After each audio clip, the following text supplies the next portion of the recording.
Inside America's most dangerous death row, the Polunsky Unit. At 11:47 p.m., in the heart of Livingston, Texas, 834 men wait to die. Behind these concrete walls sits the Polunsky Unit, America's most restrictive death row facility. But tonight, we're not talking about their crimes. We're talking about something far more primal. Something that breaks men faster than isolation ever could. We're talking about food. Or rather, the lack of it. What you're about to hear will change everything you think you know about survival on death row. Because in Polunsky, the battle isn't just against time, it's against hunger itself. If you want to see inside the darkest corners of America's prison system, hit that subscribe button right now. You won't believe what happens next. At 12:03 a.m., the inmate lies awake in his 60-square-foot cell. The lights never truly go dark here, they dim, but never disappear. In Polunsky's death row, inmates spend 23 hours a day in these concrete boxes. No cellmates. No human contact. Just them and their thoughts. And their hunger. The inmate has been here for 7 years. 7 years of the same routine. 7 years of the same tasteless meals. 7 years of learning that food isn't just sustenance here, it's currency, it's hope, it's the only thing that marks time in a place where time has already stopped. His stomach growls. Dinner was 6 hours ago. A scoop of beans, 2 slices of bread, and something they called meat. Breakfast won't come for another 5 hours. But sleep won't come at all. It never does when you're this hungry. At 4:47 a.m., the kitchen workers begin preparing breakfast for 834 condemned men. The budget? $2.63 per inmate, per day. That's less than $1 per meal. The menu is determined by the Texas Department of Criminal Justice, designed to meet minimum nutritional requirements, nothing more. Today's breakfast: a scoop of oatmeal, 2 slices of white bread, a packet of peanut butter, and a small carton of milk. The oatmeal is watery, barely resembling food. The bread is stale before it even leaves the kitchen. But for the men on death row, this meal represents something more than nutrition. It represents structure. Routine. A reason to wake up. The kitchen supervisor oversees the preparation with mechanical efficiency. There's no love in this food. No care. Just obligation. The industrial mixers churn out gallons of gray oatmeal. Steam rises from the massive pots. In 3 hours, this will be distributed to men who have nothing else to look forward to. At 5:30 a.m., the food carts begin their journey through death row. The wheels squeak against the polished concrete floor, echoing through the silence. Each cart holds 30 trays, each tray identical to the last. The guards don't speak. The inmates don't either. This is a transaction, nothing more. The inmate hears the cart 3 cells away. His body responds before his mind does, saliva pools in his mouth, his stomach contracts. Pavlovian response. He's become a dog waiting for scraps. The slot in his door slides open. A tray appears. The slot closes. 15 seconds of human interaction, if you can call it that. The inmate takes his tray to the small steel desk bolted to the wall. He examines his breakfast with the eye of someone who's learned to appreciate what little he has. The oatmeal is cold already. The milk is warm. The peanut butter packet is torn. But he eats slowly, deliberately. Making it last. Because once this is gone, there's nothing but waiting. At 6:15 a.m., the inmate finishes his breakfast. It took him 45 minutes to eat what most people would consume in 5. This is survival. This is strategy. Every bite is chewed 30 times. Every swallow is deliberate. The longer the meal lasts, the less time he has to think about being hungry. He saves the second slice of bread. Wraps it carefully in the plastic wrap from yesterday's meal. Stores it under his mattress. This is his insurance policy. His midnight snack. His emergency ration. In Polunsky, you learn to think like this. You learn that hoarding isn't greed, it's survival. The other inmates do the same. Everyone has their stash. Bread that's weeks old, hard as concrete. Peanut butter packets saved for months. Sugar packets from coffee, salt packets from lunch. These become the ingredients for spreads, prison cuisine born from desperation. The inmate has 17 bread slices hidden in his cell. 17 days of backup. 17 pieces of control in a place designed to strip it away. At 7 a.m., the inmate is granted his 1 hour of dayroom time. Not every day, maybe 3 times a week if he's lucky. The dayroom is a cage within a cage. 20 feet by 20 feet. Steel tables bolted to the floor. A few chairs. A broken TV that never changes from the same religious channel. But here, he can see other inmates. Not touch them, never touch them, but see them. Talk to them through the barriers. And talk they do. About food. Always about food. You get the oatmeal this morning, one inmate calls out from his section. Looked like someone already ate it and brought it back up, another responds. Dark humor. It's the only kind that survives here. They share recipes for spreads. Commissary hacks. Ways to make the unmakeable edible. Crush the cookies, add coffee, mix with peanut butter, tastes like chocolate. Save your jalapenos from lunch, add to the ramen, actually got some flavor. The inmate listens. Takes mental notes. This is the University of Hunger, and everyone's both student and professor. At 9 a.m., the prison nutritionist reviews the meal plan for the week. Her job is simple: meet minimum caloric requirements at minimum cost. The state mandates 2,500 to 2,800 calories per day per inmate. The Polunsky Unit delivers exactly that. Not 1 calorie more. The nutritionist doesn't think about taste. She doesn't think about variety. She thinks about numbers. Protein percentages. Vitamin requirements. Cost per serving. On paper, the inmates are fed adequately. In reality, they're starving. Because calories don't account for metabolism. For the stress of living in a 6x10 cell. For the psychological warfare of isolation. For the body's response to knowing it's going to die. The meal plan hasn't changed in 4 years. Rotation every 14 days. The inmates can tell you what they're eating 2 weeks from now without looking at a calendar. Monday, beans and cornbread. Tuesday, something called chicken in gravy. Wednesday, spaghetti with meat sauce. The routine is maddening. The predictability is crushing. At 10:30 a.m., the inmate exercises in his cell. Push-ups. Sit-ups. Burpees. Not because he wants to. Because he has to. The body in Polunsky is a machine that must be maintained against all odds. But exercise on a death row diet is a dangerous calculation. Burn too many calories, and you're even hungrier. Don't burn enough, and your muscles atrophy. Your mind deteriorates. He does 50 push-ups. His arms shake. Not from exertion, from malnutrition. He's lost 40 pounds since arriving at Polunsky.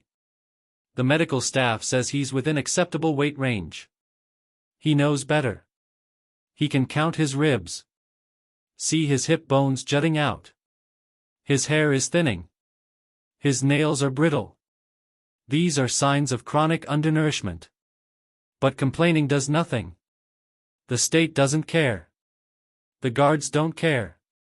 So he adapts. He modifies his workout. Fewer reps, more rest. Conservation over conditioning. He drinks water from the sink. Fills his stomach with liquid. An old trick. It stops the hunger pangs for maybe an hour. At 11 a.m., lunch preparation begins. Today's menu: 2 slices of bologna, 2 slices of white bread, a scoop of coleslaw, 3 potato chips, and a cookie. The bologna is the kind that comes in industrial tubes. Pink, processed, more filler than meat. The coleslaw is drowning in mayonnaise, wilted cabbage that's been sitting in bags for days. The 3 potato chips are measured exactly. Not 4. Never 4. The cookie is the highlight. A small vanilla wafer, the only sweet thing most inmates will taste all day. The kitchen workers move mechanically. Slap, slap, slide. Bologna on bread. Scoop of coleslaw. 3 chips. Cookie. Repeat 834 times. They don't think about who's eating this food. Don't think about the men waiting. Can't afford to. The moment you humanize it, the job becomes impossible. One worker, on his 3rd year, admits he can't eat bologna anymore. Can't even smell it without feeling sick. But he keeps slapping it on bread. Because this is his job. This is survival too. At 12 p.m. sharp, lunch arrives. The inmate hears the cart before he sees it. He's been waiting since 10 a.m. 2 hours of anticipation for a meal that will last maybe 15 minutes if he's disciplined. The slot opens. The tray appears. He grabs it quickly. The guard's hands are already pulling away. No eye contact. No words. He examines the tray. 2 slices of bologna. He peels them apart, they were stuck together. Checks for mold. None today. Small victory. The bread is fresh enough. The coleslaw looks suspect, but he'll eat it anyway. Cannot waste. The 3 potato chips mock him. He remembers when chips came in bags. When you could eat until you were satisfied. That life feels like someone else's memory now. He eats the chips first. One at a time. Lets each one dissolve on his tongue. Savoring salt and grease. Then the bologna sandwich. Then the coleslaw. He saves the cookie. Wraps it in toilet paper. Stores it for tonight. When the darkness feels heaviest. When the hunger hurts most. That cookie is hope in edible form. At 1 p.m., it's commissary order day. Once a week, inmates can purchase items from an approved list using money sent by family or earned through prison jobs. But death row inmates don't have jobs. They rely entirely on outside money. The inmate has $23.47 in his account. His sister sent it 3 weeks ago. He fills out his order form with the precision of a general planning war strategy. Ramen noodles, 32 cents each. He orders 10. Summer sausage, $1.89. He orders 2. Peanut butter squeeze pack, $2.14. He orders 1. Coffee, $5.99. Essential. He orders 1. Cookies, $1.24. He orders 3 packs. Total, $22.96. He has 51 cents remaining. Not enough for anything. He'll save it. Add to it next time. Every penny matters. For inmates without family, without money, there is no commissary. They survive on state meals alone. The inmate has seen men lose their minds over this. The psychological toll of watching others eat better food while you starve is devastating. Some inmates prostitute themselves. Trade sexual favors for commissary items. Dignity for calories. And if you think this is shocking, you need to subscribe right now because what's coming next will absolutely floor you. At 2:30 p.m., the inmate lies on his bunk in the dead zone. This is the time when hunger hits hardest. Breakfast is long gone. Lunch was insufficient. Dinner is still 3 hours away. His stomach cramps. Not sharp pain, the dull, constant ache of emptiness. He's learned to recognize different types of hunger. There's the immediate hunger right before meals. The anticipatory hunger. There's the post-meal hunger that comes 30 minutes after eating, when your body realizes it's still unsatisfied. And then there's this hunger. The 2:30 p.m. hunger. The existential hunger that reminds you that you're slowly being starved by design. He thinks about food from his life before. His grandmother's chicken and dumplings. His ex-girlfriend's homemade tamales. The smell of barbecue on Sunday afternoons. These memories are torture and comfort simultaneously. They remind him he's human. That he once lived. That taste and satisfaction once existed. But they also magnify his current deprivation. Some inmates refuse to think about outside food. Say it makes things harder. The inmate disagrees. Those memories keep him connected to something beyond these walls. At 3 p.m., the inmate has his quarterly medical check. The nurse takes his vitals. Blood pressure, 108/64. Low, but acceptable. Weight, 147 pounds. Down from 189 when he arrived. Height, 5 feet 11 inches. BMI, 20.5. Technically healthy. Any complaints, the nurse asks without looking up. I'm hungry all the time, the inmate says. Everyone's hungry, she responds. It's not dismissive. Just factual. She records his weight. Makes a note. Moves on. The medical staff sees the malnutrition. They document it. But unless someone drops below a critical BMI or develops a deficiency disease, there's nothing they can do. The meal plan is state-mandated. The budget is fixed. The inmate asks about vitamin supplements. The nurse shakes her head. Not unless prescribed for a specific deficiency. He asks how he gets tested for deficiencies. Show symptoms first. Classic catch, 22. Suffer before receiving help. The medical examination lasts 7 minutes. Then he's escorted back to his cell. Back to waiting. Back to hunger. At 4 p.m., the cell block comes alive with conversation. Inmates yelling from cell to cell. Sharing information. Trading stories. Maintaining sanity through sound. Anyone got extra coffee? Someone shouts. Need 2 soups, got cookies to trade, another responds. The prison economy operates on barter. Everything has value. Everything can be traded. Coffee is gold. Ramen is currency. Cookies are the small bills. Tobacco used to be king, but Polunsky banned it years ago. Now it's all about food. The inmate listens to the negotiations. He doesn't participate much. Learned early that trading away your commissary leaves you vulnerable. Dependent. Once you owe someone, they own a piece of you. But he understands why others do it. The monotony of the same state meals drives men to desperation. They'll trade anything for variety. For taste. For the illusion of choice. I'll give you my dinner tonight for a sausage, someone offers.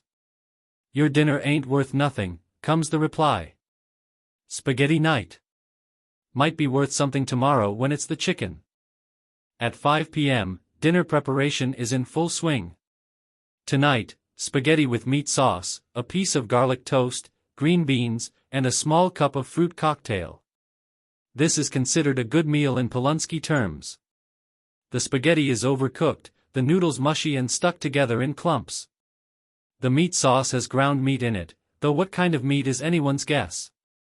Looks like beef, tastes like cardboard, probably contains more soy than actual animal. The garlic toast is just bread with margarine and garlic powder.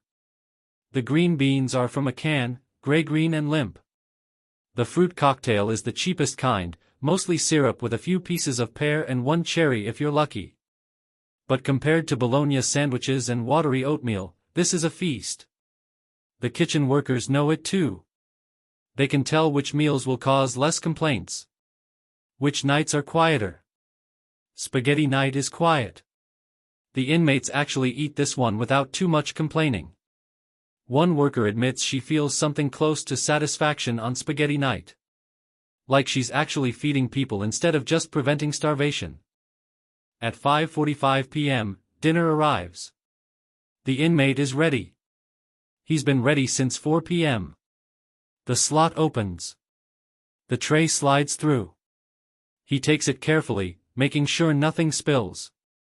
Every drop matters. He sits at his desk and examines the meal. The spaghetti portion is slightly larger than usual. Maybe a cup and a half. The garlic toast is actually toasted today, not just warm bread. The green beans are green beans. The fruit cocktail cup is half full of actual fruit. This is a good tray. Some days you get shorted. Someone's portion is smaller to compensate for someone else's larger. The kitchen workers aren't perfect. Portions vary. But tonight, he got lucky. He eats the green beans first.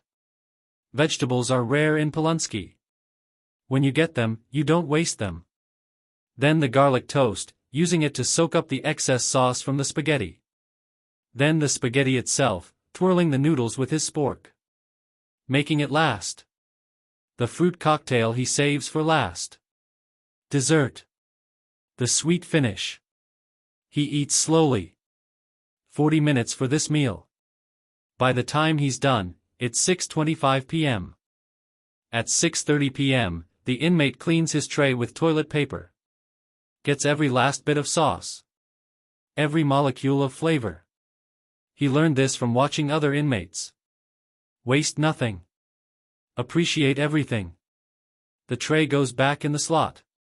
A guard will collect it later. He drinks water. Lots of water. Fills his stomach. Tricks his body into feeling fuller than it is. He pulls out his hidden cookie from lunch. Unwraps it carefully. Breaks it in half. Eats one half. Rewraps the other. Saves it for later tonight. This kind of discipline took years to develop. When he first arrived, he ate everything immediately. Couldn't help himself. Suffered more for it. Now he's learned the art of delayed gratification. Of portion control. Of making little feel like more. He does his evening routine. 20 push-ups. 30 sit-ups. Some stretching. Light exercise. Can't afford to burn too many calories. Then he reads. Has a small stack of books. Mostly religious texts and old westerns. Reading distracts from hunger. Occupies the mind. Takes him somewhere else. Anywhere else. At 7 p.m. on Wednesday, commissary arrives. The inmate's bag comes through the slot. He tears it open with controlled excitement. This is Christmas. This is his birthday. This is every holiday combined. 10 ramen noodles. 2 summer sausages. 1 peanut butter. 1 coffee. 3 cookie packs. He inventories everything. Makes sure it's all there. Stores it carefully in his designated space. The locker under his bed. Everything organized. Soups on the left. Cookies in the middle. Sausages and peanut butter on the right. Coffee on top. He plans his consumption strategy. 1 soup per day. Make the 10 last 2 weeks until next commissary. 1 cookie pack this week. Save 2 for next week. The sausages he'll ration. Cut into small pieces. Make each one last 3 days. The peanut butter is for emergencies. For the nights when hunger is unbearable. He opens 1 ramen package. Crushes the noodles inside. Adds the seasoning packet. Pours hot water from his sink. Waits 3 minutes. His first real meal in a week. The sodium explodes on his tongue. Flavor. Actual flavor. At 8 p.m., the lights dim slightly. Not off, never off, but dimmer. This signals evening. The inmate creates a spread. Prison cuisine at its finest. He takes his remaining ramen noodles from earlier. Adds crushed cookies. Mixes in some peanut butter. Adds a few pieces of summer sausage. Mixes it all together with water. The result looks like something you'd throw away in the outside world. In here, it's gourmet. He eats it slowly. savoring every bite. The combination of sweet and salty, soft and crunchy. It's the most flavor he's experienced in days. Other inmates are doing the same. He can hear them. The sounds of plastic wrappers. The mixing of ingredients. The satisfied grunts of men eating something, anything, that doesn't taste like cardboard. This is connection. Shared experience. Even in isolation, they're together in this. United by hunger. United by creativity born from deprivation. The spread fills him up. Actually fills him up. His stomach stops cramping. For the first time today, he feels almost satisfied. Almost human. At 9:30 p.m., the cell block quiets. Most inmates are settling in for the night. The inmate lies on his bunk, hands behind his head. His stomach is fuller than it's been in weeks. The commissary spread worked. But he knows this feeling is temporary. Tomorrow he'll be hungry again. The day after that. The day after that. This is his life now. A cycle of hunger and brief satisfaction. Of counting calories and rationing cookies. Of measuring time between meals. He thinks about his appeal. His lawyer says there's a chance. Small, but a chance. If he gets out, when he gets out, he corrects himself, the first thing he'll do is eat. Really eat. A steak. A real steak. Cooked medium rare. With a loaded baked potato. And vegetables that are actually green. And dessert. Real dessert. Not a vanilla wafer.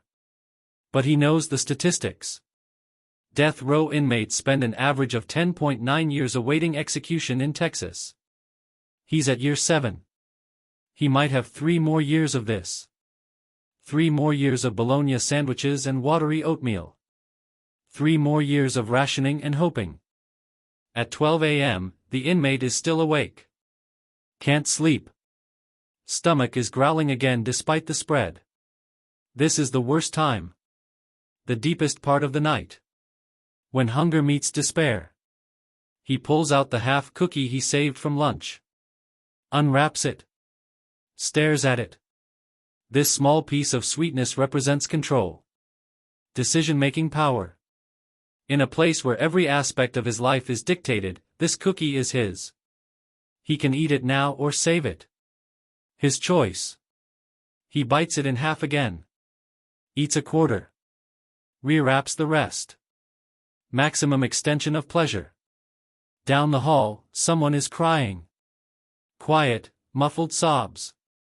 The inmate doesn't know who. Doesn't matter. Could be anyone. The breaking point comes at different times for different men. Sometimes it's triggered by hunger. Sometimes by loneliness. Sometimes by the crushing weight of knowing you'll die here. The inmate has cried too. Many times. But not tonight. Tonight he has part of a cookie. And sometimes that's enough. At 1 a.m., the inmate finally feels sleep coming. His body is exhausted from the constant stress of survival. His mind is tired from managing hunger. But before sleep, he does his gratitude practice. His therapist, before prison, taught him this. Find 3 things to be grateful for each day. At first, it seemed impossible. What is there to be grateful for in hell? But he learned. He adapted. Tonight he's grateful for the spaghetti at dinner. Grateful for his commissary delivery. Grateful that he didn't get written up today, which would have meant loss of dayroom privileges. Small things. Pathetic things by normal standards. But in Polunsky, these are victories. He closes his eyes. Sleep comes in fits and starts. Interrupted by hunger pangs. By nightmares. By the sounds of other men suffering. But it comes. And for a few hours, he'll escape. In dreams, he eats. In dreams, he's full. In dreams, he's free. The body may be caged, but the mind still has that escape. For now. At 4 a.m., the inmate wakes. Not because of an alarm. Because his body knows. The kitchen is starting breakfast preparation. In 2 hours, food will come. His circadian rhythm has synced to the meal schedule. He's become a biological clock centered entirely on eating. He drinks water. Does some light stretches. Tries to quiet the hunger that's already building. He thinks about the men who came before him. The ones who were executed. Wonders what their last meals were. Texas used to allow elaborate last meal requests. Whole pizzas. Multiple steaks. Dozens of tacos. Then in 2011, they stopped. Now your last meal is whatever the prison is serving that day. The ultimate indignity. You can't even choose what to eat before you die. He wonders what he'll order if the choice ever comes back. If his day comes. Part of him has the whole menu planned. Fried chicken, mac and cheese, cornbread, peach cobbler. His grandmother's recipe. The other part refuses to think about it. Refuses to plan for death. At 5:30 a.m., breakfast arrives again. The cycle continues. The slot opens. Tray appears. Oatmeal, bread, peanut butter, milk. Identical to yesterday. Identical to tomorrow. The inmate takes the tray.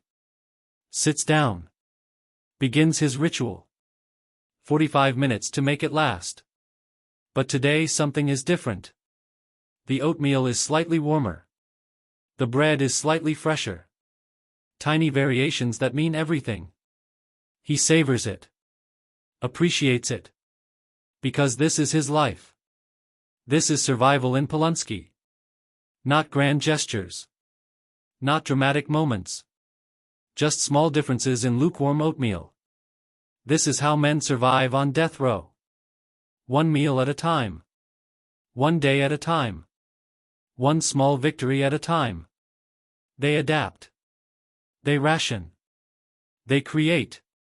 They turn nothing into something. They find humanity in the inhuman. And they survive. Not live. Survive. There's a difference.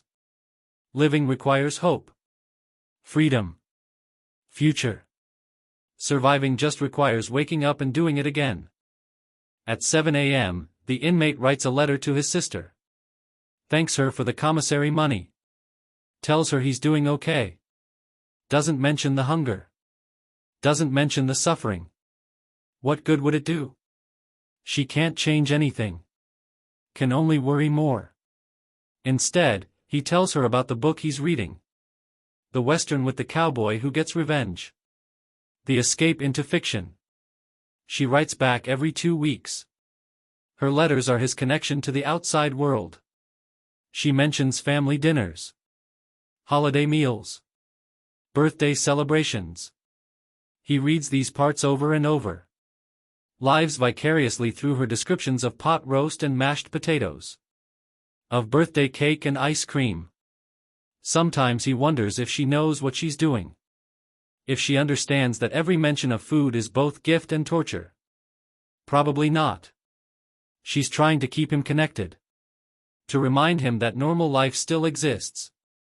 That taste and satisfaction and joy still happen somewhere. Even if not here. Even if not for him. At 12 p.m., lunch arrives. Today it's something different. Chicken fried steak, mashed potatoes, corn, bread. This is also considered a good meal. The chicken fried steak is mystery meat pounded flat, breaded, and fried. The mashed potatoes are instant, lumpy and bland. The corn is canned. But it's variety. It's different. The inmate eats methodically. The steak is tough. Requires significant chewing. Good. Makes it last longer. The mashed potatoes have no seasoning. He saved a salt packet from 3 days ago. Adds it. Transforms the potatoes into something almost edible. The corn he eats kernel by kernel. Literal kernel by kernel. Making it a meditation. A practice in mindfulness. Be present with your food. Appreciate each bite. Find gratitude in every morsel. These aren't just eating strategies. They're survival mechanisms. Psychological tools to prevent the despair that comes with recognizing you're being systematically starved. He finishes lunch. Feels slightly more satisfied than usual. Small mercies. He'll take them. At 2 p.m., the inmate has a visitor.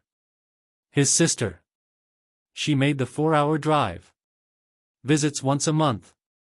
They sit across from each other, separated by glass.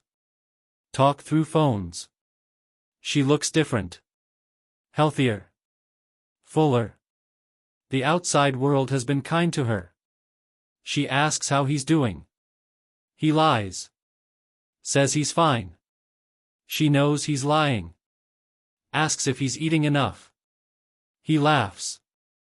Plenty, he says. 3 meals a day, regular as clockwork. She doesn't believe him. She's seen the weight loss over the years. Watched him shrink. Watched his cheeks hollow out. His eyes sink deeper. I sent more money, she says.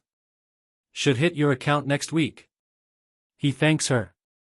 Means it. That money is life. Is variety. Is choice. They talk for an hour. About nothing important. About everything important. About family. About memories. About the future that might never come. When visiting time ends, she places her hand on the glass. He mirrors it. As close to touching as they can get. Take care of yourself, she says. Eat. He nods. Watches her leave. Returns to his cell. The hunger is worse after visits. At 5:45 p.m., dinner is served.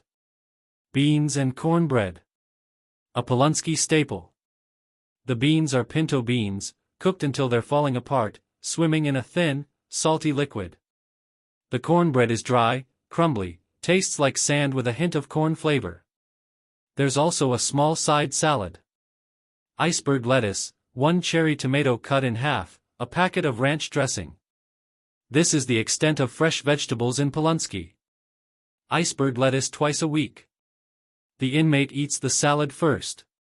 Chews the lettuce thoroughly. The tomato he saves for last. Bursts it between his teeth. The acidity. The freshness. It's the closest thing to real food he's had all day. The beans are filling at least. High in protein. He soaks up the bean liquid with the cornbread. Making it edible. Almost enjoyable. He's become an expert at this. At finding tiny pleasures in terrible food. At convincing himself that mediocre is good. That bad is acceptable. That surviving is winning. After dinner, he drinks water. Always water. Fills the void. At 8 p.m., the inmate prepares another spread. This time with different ingredients. Ramen, summer sausage, crushed cookies, coffee mixed in for flavor. He's gotten creative over the years. Has developed his own recipes. Has shared them with other inmates. Has learned theirs. There's the Polunsky pizza, crushed chips, summer sausage, cheese squeeze, when available, heated with hot water. There's the Death Row Delight, cookies, peanut butter, coffee, mixed into a paste. There's the Texas trash, everything left over from the week mixed together. Sounds disgusting. Sometimes tastes disgusting. But it's variety. It's agency. It's creation in a place designed to destroy. He eats his spread. Feels the satisfaction of having made something. Of having chosen what to eat. In the outside world, people order DoorDash without thinking. Choose from hundreds of restaurants. Throw away food they don't finish. Here, 3 ingredients mixed in a plastic bag is cuisine. The contrast would be funny if it wasn't so devastating. At 11 p.m., the inmate lies in his bunk. Another day survived. Another day of hunger managed. Another day of making nothing into something. He thinks about all the men in Polunsky. The 834 souls waiting to die. All experiencing this same struggle. This same deprivation. This same desperate creativity born from hunger. He thinks about the injustice of it. Not of his being here, that's a different conversation. But of the systematic starvation. Of the $2.63 per day budget. Of the indifference. The cruelty disguised as policy. But he also thinks about the resilience. The human spirit's ability to adapt. To survive. To find meaning in meaninglessness. To create community even in isolation. To share recipes for prison spreads. To trade cookies for coffee. To help each other survive. Tomorrow will be the same. Watery oatmeal at 5:30 a.m. Bologna sandwich at noon. Mystery meat at dinner. The cycle continues. The hunger persists. But so does he. So do they all. If this story moved you, if it opened your eyes to what's happening behind these walls, then do me a favor, hit that subscribe button. Share this video. Let people know what survival really looks like in America's most dangerous death row. Because these stories need to be told. These men are still human. Still deserving of dignity. Still surviving against impossible odds. Subscribe, and I'll keep bringing you the truth from inside the system. Thank you for watching.